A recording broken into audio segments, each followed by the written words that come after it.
तो आज हम कंटिन्यू करेंगे, पार्ट सेकंड है हमारा एनर्जी का, और हम इसी में ही हम यहाँ पे थर्ड पार्ट नहीं लेके आएंगे। हम ट्राई करेंगे हम इसी क्लास में ही एनर्जी चैप्टर कंप्लीट कर लें।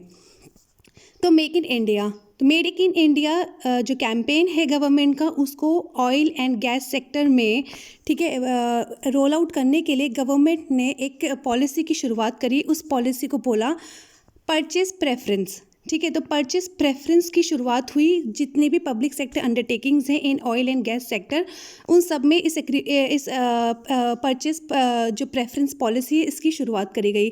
बेसिकली इस पॉलिसी का एम ये था कि डोमेस्टिक और ओवरसीज़ कंपनीज जो हैं, ठीक है, डोमेस्टिक या ओवरसीज़ प्लेयर्स जो कि ऑयल एंड गैस सेक्टर में इंटरेस्टेड हैं, उनके पार्टिसिपेशन को हम इंक्रीज़ करेंगे in domestic oil and gas sector, जिसके थ्रू हम लोग एम्प्लॉयमेंट अपॉर्चुनिटीज़ को भी क्रिएट करेंगे और जो भी हमारे यहाँ पे प्रोडक्ट्स मैन्युफैक्चर हो रहे हैं हमारी कंट्री में, उनकी जो वैल्यू है उसकी वैल्यू एडिशन को और इंक्रीज़ करेंगे।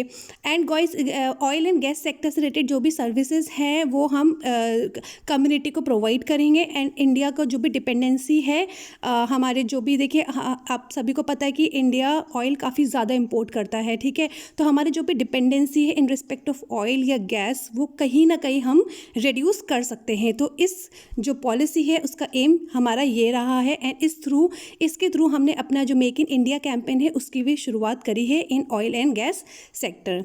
उसके बाद है सहज एक डिजिटल इनिशिएटिव है।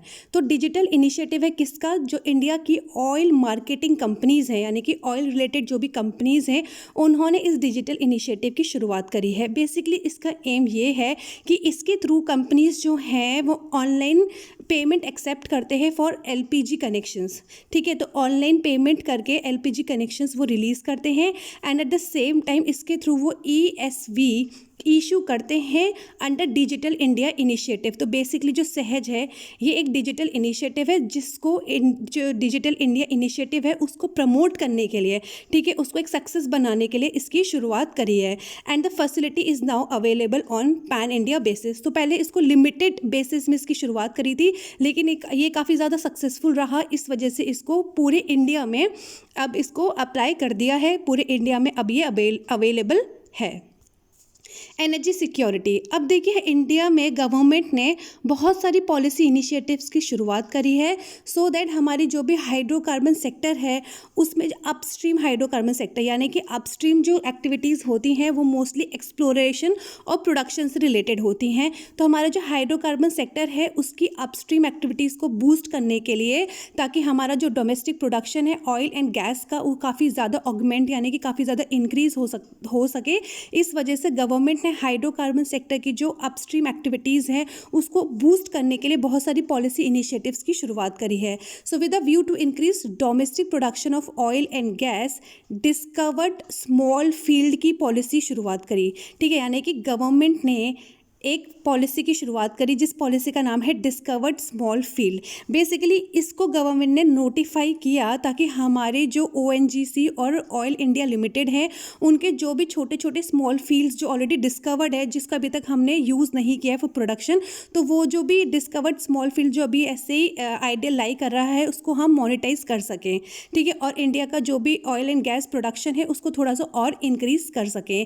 इस पॉलिसी के अंदर गवर्नमेंट ने 30 कॉन्ट्रैक्ट एरियाज क्या करें थ्रू इंटरनेशनल कंपेटिटिव बिडिंग, ठीक है, इंटरनेशनल कंपेटिटिव बिडिंग के थ्रू 30 कॉन्ट्रैक्ट एरियाज को गवर्नमेंट ने डेवलप करने के लिए इसको ऑलरेडी इंटरनेशनल कंपनीज को अवार्ड कर दिया है। तो बेसिकली इसके थ्रू जो गवर्नमेंट है वो ट्राई कर रही है कि जो हमारा डोमेस्टिक प्रोडक्शन है उसको हम इंक्रीज़ कर सके ऑयल और गैस का, सो दैट हमारी इंपोर्ट की डिपेंडेंसी डिक्रीज़ हो, और एट द सेम टाइम हमारी जो एनर्जी सिक्योरिटी है उसको भी हम और ज़्यादा बूस्ट कर सकें। प्राइसिंग ऑफ पेट्रोलियम प्रोडक्ट्स, तो गवर्नमेंट ने पहले अगर हम बात करें 1976 की, तो 1976 में एक मैकेनिज़्म शुरू किया, यानी कि उस मैकेनिज़्म को हमने बोला एडमिनिस्ट्रेड प्राइसिंग मैकेनिज़्म, या हम बोलते हैं इसको कॉस्ट प्लस प्राइसिंग। तो बेसिकली पेट्रोलियम प्रोडक्ट्स के प्राइस पहले गवर्नमेंट डिसाइड करता था, ठीक है। तो इस तरह से पेट्रोलियम प्रोडक्ट्स का प्राइसेस डिसाइड होते थे इस पॉलिसी के अंदर। लेकिन उसके बाद गवर्नमेंट ने इसको 2002 में एबॉलिश कर दिया, इसको ख़त्म कर दिया, यानी कि गवर्नमेंट ने रेगुलेशन करना प्राइसेस का ऑयल सेक्टर में इसको बंद कर दिया।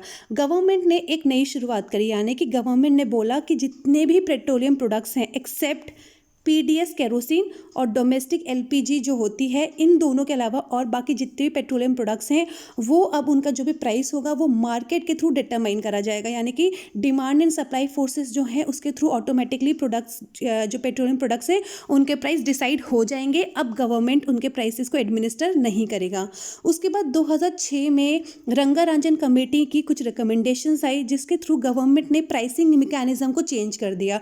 पहले पेट्रोल और डीजल के जो प्राइसेस होते थे वो इंपोर्ट पैरिटी पे बेस्ड होते थे, लेकिन गवर्नमेंट ने इसको चेंज करके ट्रेड पैरिटी बेस्ड कर दिया। अब गवर्नमेंट क्या करती है, इंपोर्ट पैरिटी और एक्सपोर्ट पैरिटी का एवरेज लेके, वेटेड एवरेज लेके उसका प्राइसेस डिसाइड करती है। और इंपोर्ट पैरिटी और एक्सपोर्ट पैरिटी का जो रेशियो होता है वो 80:20 के बेसिस में डिसाइड किया जाता है। बट यहाँ पे पीडीएस केरोसिन और डोमेस्टिक एलपीजी का जो प्राइसेस है वो अभी भी इंपोर्ट पैरिटी के बेसिस में होता है। पीडीएस और डोमेस्टिक एलपीजी का जो प्राइस है वो ट्रेड पैरिटी के बेसिस में नहीं होता है, वो इंपोर्ट पैरिटी के बेसिस में होता है। And except these two other जो पेट्रोलियम प्रोडक्ट्स है उसको हम ट्रेड पैरिटी के बेसिस में उसका जो प्राइसेस है वो डिसाइड करते हैं। अब हम यहाँ पे डिफरेंट कॉरपोरेशंस पढ़ेंगे। पहले हम पढ़ेंगे हिंदुस्तान पेट्रोलियम कॉरपोरेशन लिमिटेड। तो बेसिकली ये एक मेगा पब्लिक सेक्टर अंडरटेकिंग है जिसको नवरत्न स्टेटस मिला हुआ है। इसके अंदर 2 रिफाइनरीज हैं, एक जो है वेस्ट कोस्ट में जो कि मुंबई में लाई करती है। इसकी अगर आप टोटल कैपेसिटी की बात करेंगे तो उसकी एक साल की कैपेसिटी है 6.5 मिलियन मेट्रिक टन्स। और वहीं दूसरी जो है वो ईस्ट कोस्ट विशाखापट्टनम में है और इसकी टोटल कैपेसिटी है 8.3 मिलियन मेट्रिक टन्स पर annum.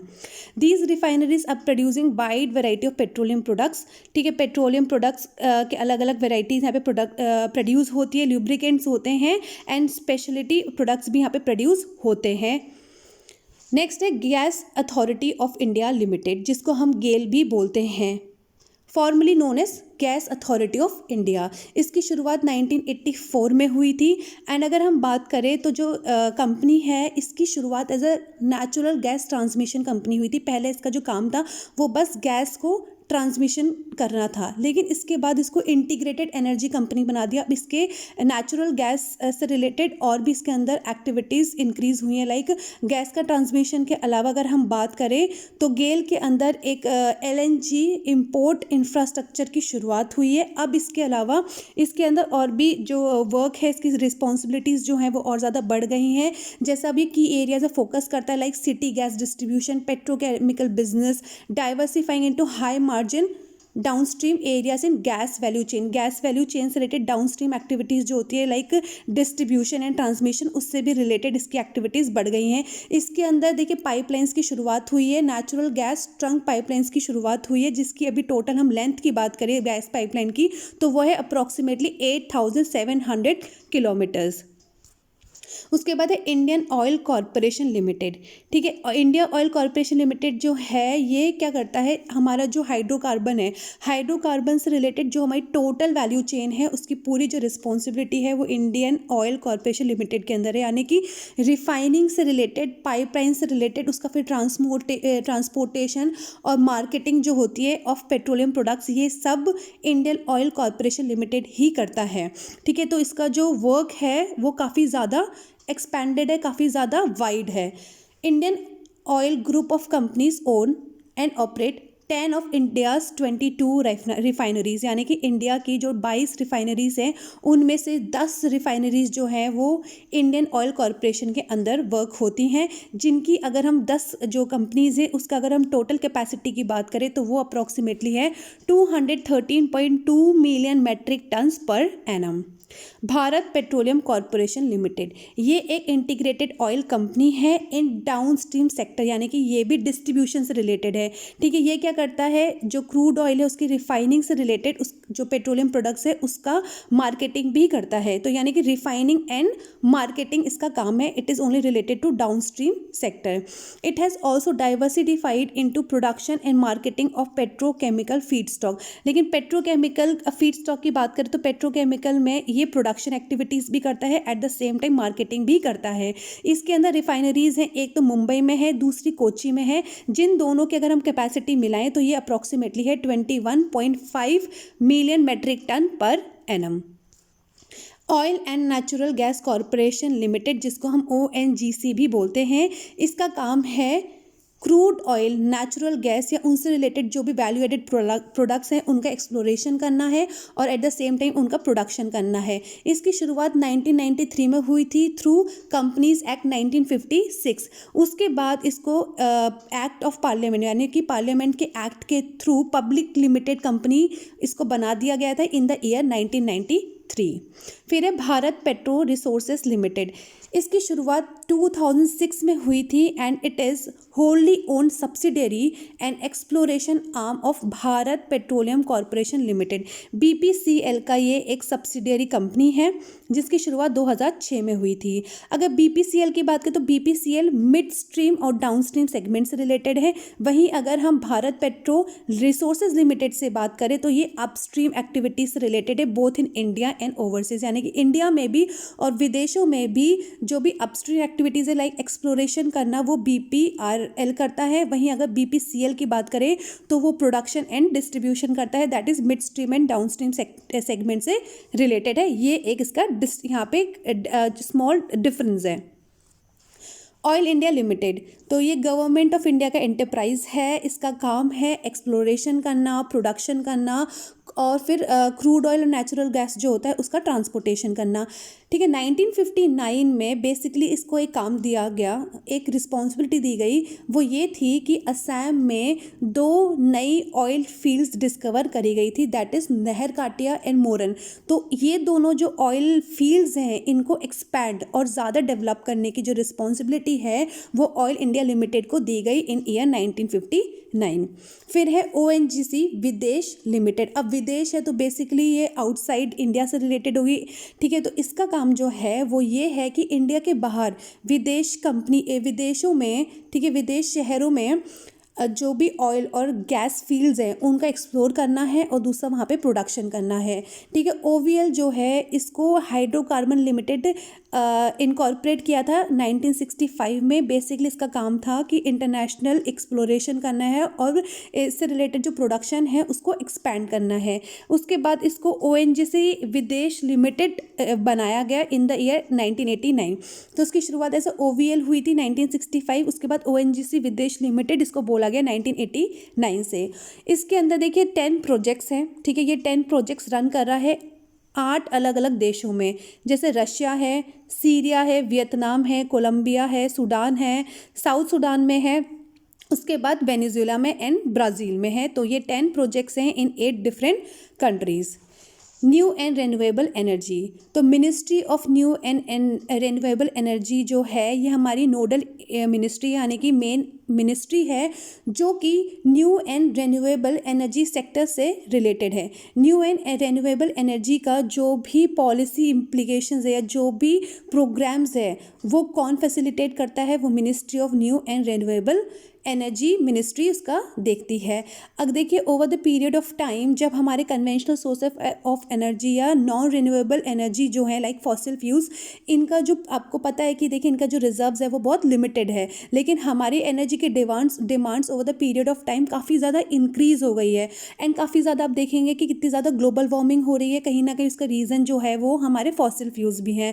तो ये सारे जो फैक्टर्स थे इसके थ्रू रियलाइज़ हुआ कि कहीं ना कहीं हमें अदर सोर्सेज ऑफ एनर्जी के टूवर्ड्स भी मूव करना चाहिए जो कि ज़्यादा सस्टेनेबल हैं एंड जो कि हम रेन्यू कर सकते हैं। फॉर एग्जांपल अगर हम बात करें सोलर एनर्जी, विंड एनर्जी, तो ये सारे जो नए नए हमारे टेक्निक्स थे जब इन पे हमारी डिपेंडेंसी बढ़ी तो कहीं ना कहीं एक नई मिनिस्ट्री की शुरुआत हुई, that is known as Ministry of new and renewable Energy. India के अगर सिनेरियो की बात करें तो इंडिया में अगर हम बात करें तो एनर्जी रेन्यूएबल एनर्जी जो सेक्टर है, ठीक है, it is a significant player. अगर हम प्रेजेंट की बात करें तो presently it is emerging as a significant player in grid connected power generation capacity. क्योंकि देखिए ऐसे बहुत सारे एरियाज़ है जहाँ पे ग्रिड कनेक्शन पॉसिबल नहीं है, जहाँ पे हम प्रॉपर कनेक्शन प्रोवाइड नहीं कर सकते हैं। तो ऐसे एरियाज़ में जो नॉन एक्सेसिबल एरियाज़ है वहाँ पे कहीं ना कहीं गवर्नमेंट बहुत सारी अलग अलग स्कीम्स रन कर रहा है, जिसके थ्रू हम रिन्यूएबल एनर्जी जो है उसको बूस्ट कर रहे हैं। फॉर एग्जांपल हम ऐसे जगह जैसे फोटोवोल्टाइक जो प्लांट्स हैं, ठीक है, सोलर सिस्टम्स, उसकी शुरुआत करें जिसके थ्रू हम एनर्जी प्रोवाइड कर रहे हैं लोगों को इन रिमोट एरियाज़। तो गवर्नमेंट ने बहुत सारे अलग अलग एजेंडाज पॉलिसीज़ की शुरुआत करी है हमारे एनर्जी सेक्टर को बूस्ट करने के लिए, क्योंकि एनर्जी सेक्टर जो है, रिन्यूएबल एनर्जी सेक्टर जो है, वो उसके थ्रू हमारी जो इकोनॉमी की ग्रोथ होगी वो एक सस्टेनेबल ग्रोथ होगी। तो सस्टेनेबल ग्रोथ को ध्यान में रखते हुए गवर्नमेंट अब प्रेजेंटली रिन्यूएबल एनर्जी सेक्टर पे ज़्यादा ध्यान दे रहा है, because it is somewhere being a very essential player for energy access. अगर हम बात करें इंडिया के लैंडस्केप की, तो पिछले कुछ सालों में इंडिया की जो पॉलिसी फ्रेमवर्क है वो काफ़ी ज़्यादा चेंज हुई है एंड गवर्नमेंट ने काफ़ी एम्बिशियस प्लान सेट किए हैं ताकि हमारा जो सोलर एनर्जी का कंट्रीब्यूशन है उसको हम इंक्रीज़ कर सकते हैं, या सोलर एनर्जी या डिफरेंट सोर्सेज ऑफ एनर्जी की हम बात कर सकते हैं जो कि रेन्यूएबल फॉर्म ऑफ एनर्जी है। तो उसके थ्रू गवर्नमेंट ने काफ़ी नए नए एम्बिशियस प्लान्स की शुरुआत करी है उसको इंक्रीज़ करने के लिए, यानी कि रेन्यूएबल एनर्जी सेक्टर्स को इंक्रीज़ करने के लिए, ठीक है। वहीं पर अगर हम बात करें तो गवर्नमेंट ने एक मिशन शुरू किया, that is national solar mission. तो नेशनल सोलर मिशन के अंदर गवर्नमेंट ने एम्बिशियस प्रोजेक्ट्स की शुरुआत करी है, so that through solar energy we can meet जो हमारी इंक्रीजिंग डिमांड्स है इन रिस्पेक्ट ऑफ एनर्जी, कहीं ना कहीं हम थ्रू सोलर हम एनर्जी को हार्नेस कर सकें एंड हमारी जो एनर्जी सिक्योरिटी है उसको कहीं ना कहीं मीट कर सके, उसको और इन्हेंस और ज़्यादा डेवलप कर सकें। ड्राइवर्स फॉर डेवलपमेंट, ठीक है। अगर हम प्रेजेंटली बात करें तो इंडिया की जो पावर जनरेशन कैपेसिटी है वो मोस्टली 69.5% कोल पे बेस्ड है। हमारे जो प्रेजेंट पावर जनरेट होती है वो मोस्टली कोल पे डिपेंडेंट है। और एट द सेम हैंड अगर हम बात करें तो हमारा जो ऑयल है, ऑयल पे भी डिपेंडेंसी काफ़ी ज़्यादा है। तो इंडिया में इतनी ज़्यादा ऑयल एक्सप्लोरेशन या प्रोडक्शन नहीं होता है, जिसकी वजह से हमें इम्पोर्ट करना होता है एंड ड्यू टू विच हमारी ऑयल इम्पोर्ट की वजह से हमारा जो बिल है, ठीक है, हमारा जो इम्पोर्ट बिल है वो काफ़ी ज़्यादा इंक्रीज़ होता जा रहा है, ठीक है। इस वजह से गवर्नमेंट ने बहुत सारे प्रोजेक्ट्स की शुरुआत करी है सो दैट हम हमारी जो ऑयल डिपेंडेंसी है उसको डिक्रीज़ कर सकें। इंडिया ने देखिए अपनी इंस्टॉल्ड कैपेसिटी को अराउंड 113 टाइम्स ज़्यादा इंक्रीज़ किया है, but at the same hand इतना ज़्यादा इंक्रीज़ करने के बाद भी इंडिया की जो इलेक्ट्रिसिटी डिमांड है, पीक इलेक्ट्रिसिटी डिमांड है, एनर्जी रिक्वायरमेंट है, इंडिया उसको मीट नहीं कर पा रहा है। इंडिया बहुत सारे चैलेंजेस फेस कर रहा है in respect of modern forms of energy. About 85% of rural house hold जो हैं वो आज भी सॉलिड फ्यूल पे डिपेंडेंट है for cooking needs like cow dung, ठीक है, या फिर अभी भी वो लकड़ियाँ यूज़ करते हैं, ठीक है, for cooking which is not at all clean. तो कहीं ना कहीं देखिए ये सब रीजंस की वजह से इंडिया आज भी काफ़ी ज़्यादा बैकवर्ड है। एंड वहीं अगर हम बात करें तो इंडिया में अराउंड 55% हाउस होल्ड जो हैं जिनके पास इलेक्ट्रिसिटी का एक्सेस नहीं है। तो ये सारे फैक्टर्स को देखते हुए गवर्नमेंट को ये चीज़ का रियलाइजेशन हो रहा है कि हमें अपने जो फॉर्म्स ऑफ एनर्जी जनरेशन है उसको थोड़ा सा शिफ्ट करना है, थोड़ा सा उसमें चेंजेस की ज़रूरत है। इंडिया ने पेरिस एग्रीमेंट के अंदर कुछ अपने वॉलंटरी कमिटमेंट्स सेट किए हैं। गवर्नमेंट ने बोला कि 2030 तक हम ट्राई करेंगे कि हमारा 2005 का जो भी एमिशन था, ठीक है, जो भी एमिशन है 2005 का, हम उसका अपने जो जीडीपी होगा, जीडीपी का 33 से 35% कम करेंगे बाय द ईयर 2030। यानी कि 2005 में हमारा जो भी लेवल था उसका हम अपने जीडीपी का 33 से 35% कम करेंगे बाय ईयर 2030। ये हमारा वॉलंटरी कमिटमेंट है in reducing emissions through fossil fuels. Renewable energy potential की अगर इंडिया में बात करें तो इंडिया में हमने एस्टीमेट लगाया है कि इंडिया में आप कितना रेन्यूएबल एनर्जी प्रोड्यूस कर सकते हैं, तो वो है approximately 900 gigawatt from different sources. जैसे अब विंड से हमने एस्टिमेट किया कि हम 102 गीगावाट प्रोड्यूस कर सकते हैं एट 80 मीटर, ठीक है। 80 मीटर कम से कम हाइट होनी चाहिए। 80 मीटर मस्ट हाइट में हम 102 गीगावाट तक की एनर्जी हम डेवलप कर सकते हैं। अगर हम स्मॉल हाइड्रो प्रोजेक्ट्स की बात करें तो उसके थ्रू हम 20 गीगावाट एनर्जी प्रोड्यूस कर सकते हैं। बायो एनर्जी के थ्रू हम 25 गीगावाट कर सकते हैं। सोलर पावर की सबसे ज़्यादा कैपेसिटी है, जिसमें से हम 750 गीगावाट सोलर पावर जनरेट कर सकते हैं, assuming 3% waste land is made available. हमारे इंडिया के जो भी वेस्ट लैंड है उसका 3% अगर हम इसके लिए अवेलेबल कर देते हैं तो उसके थ्रू हम 750 गीगावाट सोलर पावर जनरेट कर सकते हैं, ठीक है। Ministry of new and renewable energy ने 2014 में एक नई इनिशिएटिव की शुरुआत करी। इनिशिएटिव ये था कि जिसके अंदर हमने विंड रिसोर्स असेसमेंट करना है, यानी कि 100 मीटर लेवल पे अब कितना विंड का यूज़ करके कितनी एनर्जी प्रोड्यूस कर सकते हैं। बेसिकली इसका एक असेसमेंट किया गया इन 500 different new stations across the country under national clean energy fund. तो नेशनल क्लीन एनर्जी फंड के अंदर 500 नए स्टेशंस के अंदर हमने विंड रिसोर्स असेसमेंट कवर किया, इम्प्लीमेंट किया इन अनकवर्ड एंड न्यू एरियाज, नए और या फिर जहाँ पहले एरियाज कवर्ड नहीं थे उन एरियाज़ में भी हमने रिसोर्स असेसमेंट किया। हमारे यहाँ पे देखिए एक इंस्टीट्यूट है जिसको हम बोलते हैं national institute of wind energy, जिसको हम पहले बोलते थे centre for wind energy technology. इसने एक विंड एटलस ऑफ इंडिया का डेवलपमेंट किया है। देन उसके बाद एक इंस्टीट्यूट है इंडियन इंस्टीट्यूट ऑफ साइंस जो कि बेंगलुरु में है। इसने एक डेवलप किया है जिसको बोलते हैं biomass Atlas of India.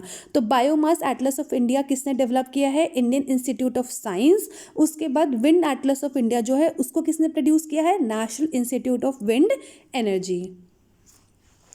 Renewable energy for rural applications. तो रूरल एरियाज़ में रेन्यूएबल एनर्जी सिस्टम्स या रेन्यूएबल एनर्जी के जो डिफरेंट डिवाइसेस हैं, उससे रिलेटेड जो डिवाइसेस हैं उसको ज़्यादा डेवलप करने के लिए, उसको डिप्लॉय करने के लिए रूरल एरियाज़ में गवर्नमेंट डिफरेंट प्रोग्राम्स को रन कर रहा है। जैसे गवर्नमेंट बायोगैस प्लांट ज़्यादा सेटअप कर रहे हैं rural areas. Then photovoltaic systems की शुरुआत कर रहा है। बायोमास गैसीफायर्स की शुरुआत कर रहा है। गवर्नमेंट रूरल एरियाज़ में लोगों को सोलर कुकर्स प्रोवाइड कर रहा है सो दैट लोगों का जो शिफ्ट है वो टूवर्ड्स रिन्यूएबल एनर्जी हो सके और ज़्यादा से ज़्यादा रूरल एरियाज़ में जो आज भी जो ट्रेडिशनल फॉर्म ऑफ एनर्जी पे डिपेंडेंट हैं उनको कहीं ना कहीं हम क्लीन एनर्जी हम प्रोवाइड कर सकें। Then new national biogas organic manure programme. तो गवर्नमेंट ने इसकी शुरुआत करी है जिसका ऑब्जेक्टिव है कि रूरल एरियाज़ में हमें क्लीन कुकिंग फ्यूल प्रोवाइड करना है, पहला। दूसरा, लाइटिंग पर्पस के लिए थर्मल एंड स्मॉल जो हमारी पावर नीड्स होती है फार्मर्स या डेली फार्मर्स या फिर normal house holds daily activities के लिए, उनको हमें लाइटिंग ये सब चीज़ों के लिए एनर्जी प्रोवाइड करनी है। तो ये हम कैसे कर सकते हैं? तो गवर्नमेंट ने क्या किया, जो रूरल और सेमी अर्बन एरियाज़ हैं उनमें बायोगैस प्लांट्स की शुरुआत करी। तो इन बायोगैस प्लांट के थ्रू जो भी मीथेन या जो भी गैस प्रोड्यूस की जाएगी उसको हम कुकिंग के लिए भी यूज़ कर सकते हैं। उस गैस को फिर हम उसके थ्रू जो इलेक्ट्रिसिटी डेवलप होगी उस इलेक्ट्रिसिटी को हम लाइटिंग, थर्मल या फिर जो फार्मर्स की पावर नीड्स है उसके लिए हम यूज़ कर सकते हैं। एट द सेम टाइम उसके थ्रू जो भी बायोस्लर होगा उस बायोस्लर को हम ऑर्गेनिक, ठीक है, ऑर्गेनिक मैन्योर की तरह यूज़ कर सकते हैं एंड फार्मर्स को प्रोवाइड कर सकते हैं। तो बेसिकली इस प्रोग्राम की इम्प्लीमेंटेशन ये सारे पर्सपेक्टिव की वजह से हुई है। उसके बाद 2010 में गवर्नमेंट ने एक मिशन की शुरुआत करी जिसको बोला जाता है national solar mission. Basically national action plan on climate change जो है इसके अंदर डिफरेंट मिशंस हैं जिसमें से एक है national solar mission. National solar mission का मेन एजेंडा ये है कि इसके थ्रू हमारी जो इंडिया है, हमारे कंट्री को हम सोलर एनर्जी के रिस्पेक्ट में ग्लोबल लीडर बना सकें। एंड ये जो हमारा मिशन है ये 3 फेज़ अप्रोच्ड मिशन है, यानी कि 3 फेजेस में इसको कंप्लीट किया जाएगा जिसके थ्रू हमारी जो सोलर टेक्नोलॉजी है उसको इंडिया में और ज़्यादा बेहतर और ज़्यादा स्ट्रेंथन किया जाएगा और सोलर एनर्जी को हार्नेस करके हमारी जो एनर्जी डिमांड्स है उसको फुलफ़िल किया जाएगा। Solar green buildings programme. तो ministry of new and renewable energy इस स्कीम को इम्प्लीमेंट कर रही है सिंस 2009। इसका एम ये है कि हमारे जो भी बिल्डिंग्स हैं, हम अपनी बिल्डिंग्स को एनर्जी एफिशिएंट बनाएं and will make them solar green buildings. ठीक है, इसमें हम गवर्नमेंट जो है वो क्या करेंगी, फाइनेंशियल इंसेंटिव्स प्रोवाइड करेंगी या अदर प्रमोशनल इंसेंटिव्स प्रोवाइड करेंगे, लाइक सब्सिडी प्रोवाइड कर देंगी, जिसके थ्रू हम ज़्यादा से ज़्यादा सोलर पैनल जो बिल्डिंग्स है उसकी शुरुआत करेंगे। एंड ये जो सोलर पावर्ड बिल्डिंग्स होंगी, इसके थ्रू हमारी जो एनर्जी नीड्स है हम उसको कहीं ना कहीं फुलफिल करेंगे। एंड इसके थ्रू जो होगा, जो हमारी बिल्डिंग्स होगी ये कहीं ना कहीं ग्रीन बिल्डिंग्स होंगी because they would be eco friendly. उसके बाद गवर्नमेंट एक और प्रोग्राम रन करती है जिसको बोलते हैं सोलर सिटीज़ प्रोग्राम। इसका एम ये है कि हमारे जो कन्वेंशनल एनर्जी है, ठीक है, यानी कि फॉर एग्जांपल हम जो एनर्जी डिपेंडेंट हैं थ्रू कोल का हमारा जो कोल का यूज़ करके हम जो एनर्जी का प्रोडक्शन कर रहे हैं या may be other forms of conventional energy, उसका हमें 10% रिडक्शन करना है। ठीक है, हम कैसे करेंगे, हम सोलर एनर्जी के टूवर्ड्स शिफ्ट करेंगे। So once when we are moving towards solar energy, तो कहीं ना कहीं हमें क्या करना है, हर 5 साल में at the end of 5 years, 5 साल के एंड में हमें 10% डिक्रीज करना है in usage of conventional energy.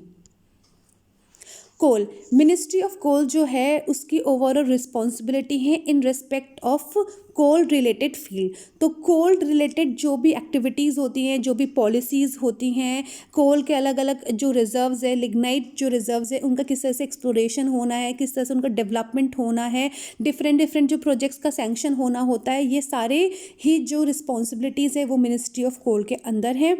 ये सारे जो फंक्शंस हैं ये मिनिस्ट्री ऑफ कोल अपनी जो इनकी पावर सेक्टर अंडरटेकिंग्स है PSU के थ्रू काम करती है। पहली है कोल इंडिया लिमिटेड और दूसरी है नेवेली लिग्नाइट कॉरपोरेशन लिमिटेड और एक है सिंगरेनी कोलरीज कंपनी लिमिटेड।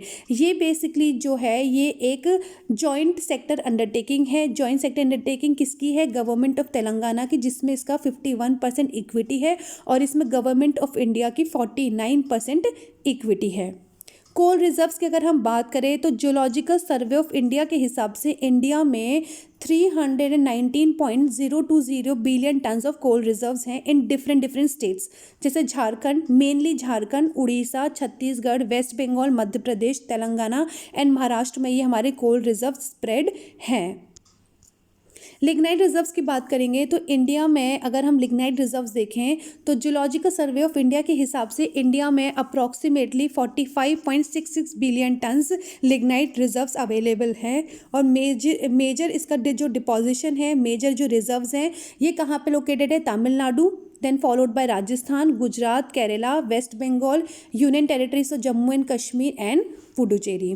कोल प्रोडक्शन की बात करें तो 2018-19 के हिसाब से जो कोल का प्रोडक्शन था वो था 730 मिलियन टन्स। और इससे पहले अगर हम इससे पिछले साल की बात करें 2017-18 की बात करेंगे तो हमारा प्रोडक्शन था 730.25 मिलियन टन्स।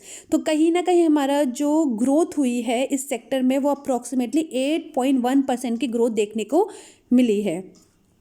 कोल इंडिया लिमिटेड जो है ये महारत्न कंपनी है। ये मिनिस्ट्री ऑफ कोल के अंदर आती है। इसका हेडक्वार्टर कोलकाता वेस्ट बंगाल में है। ये सिंगल, आपको देखना है यहाँ पे ध्यान देना है कि वर्ल्ड की ये single largest coal producing company है। इसके अंदर 82 माइनिंग एरियाज़ आते हैं। ठीक है, इसके अंदर 82 माइनिंग एरियाज़ हैं जो कि 8 अलग अलग स्टेट्स में स्प्रेड है। इट हैज़ 429 माइंस, जिसमें से 237 जो है वो अंडरग्राउंड है, 166 ओपन कास्ट है और 26 जो है वो मिक्स्ड माइंस हैं। ये अपेक्स बॉडी यानी कि हाईएस्ट बॉडी है कोल इंडस्ट्री में। सबसे बड़ी बॉडी, सबसे हाईएस्ट बॉडी जो है कोल इंडिया लिमिटेड है। और एडमिनिस्ट्रेशन इसका किसके अंदर है, मिनिस्ट्री ऑफ कोल के अंदर है।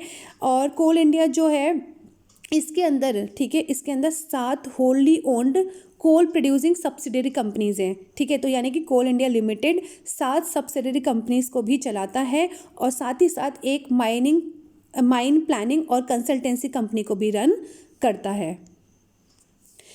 फिर है Neyveli Lignite Corporation Limited. तो बेसिकली इसको 1956 में रजिस्टर किया था एज कंपनी, ठीक है। एंड अगर हम बात करें तो इसका जो माइन 1 है, तो इसकी पहली माइन की ऑपरेशन की शुरुआत यानी कि उसका इनॉग्रेशन 1957 में हुआ था और नेवेली लिग्नाइट कॉरपोरेशन को नवरत्न स्टेटस दिया गया इन द ईयर 2011। इसका जो रजिस्टर्ड ऑफिस है वो चेन्नई में है और इसका कॉर्पोरेट ऑफिस जो है वो नेवेली तमिलनाडु में है। एंड अगर हम बात करें तो इसके अंदर, ठीक है, एनएलसी के अंदर 3 ओपन कास्ट लिग्नाइट माइंस है जिसकी टोटल कैपेसिटी जो है वो है 28.5 मिलियन टन्स पर एनम, कहाँ पे, नेवेली में। और उसके बाद इसकी एक और ओपन कास्ट लिग्नाइट माइन है जिसकी कैपेसिटी 2.1 मिलियन टन्स है जो कि बरसिंगसर राजस्थान में है। इसके अलावा इसके 3 थर्मल पावर स्टेशन है जिसकी टोटल कैपेसिटी है 2490 मेगावाट जो कि नेवेली तमिलनाडु में है। उसके बाद एक और एक्स्ट्रा थर्मल पावर स्टेशन है बरसिंगर राजस्थान में जिसकी इंस्टॉल कैपेसिटी 250 मेगावाट है। एनएलसी के अंदर जितनी भी डिफरेंट माइंस है वो सारी ही क्वालिटी मैनेजमेंट सिस्टम या उसका एनवायरमेंटल मैनेजमेंट या उसका ऑक्यूपेशनल और सेफ्टी मैनेजमेंट सिस्टम जो है, सारी ही सिस्टम जो है वो ISO सर्टिफाइड है। एनएलसी जो है इंडिया के इकोनॉमिक डेवलपमेंट में, ये इंडिया का जो सोशल डेवलपमेंट है उसमें नेवेली लिमिटेड कॉरपोरेशन का काफ़ी ज़्यादा सस्टेन्ड और काफ़ी इंपॉर्टेंट कंट्रीब्यूशन रहा है। तो यहाँ पे हमारे ये जो चैप्टर है कंप्लीट हो चुका है। अगर आपको कोई भी डाउट है कमेंट बॉक्स में आप कमेंट करके पूछ सकते हैं या आप मेरे को पर्सनल मैसेज भी कर सकते हैं। Thank you everyone and all the very best.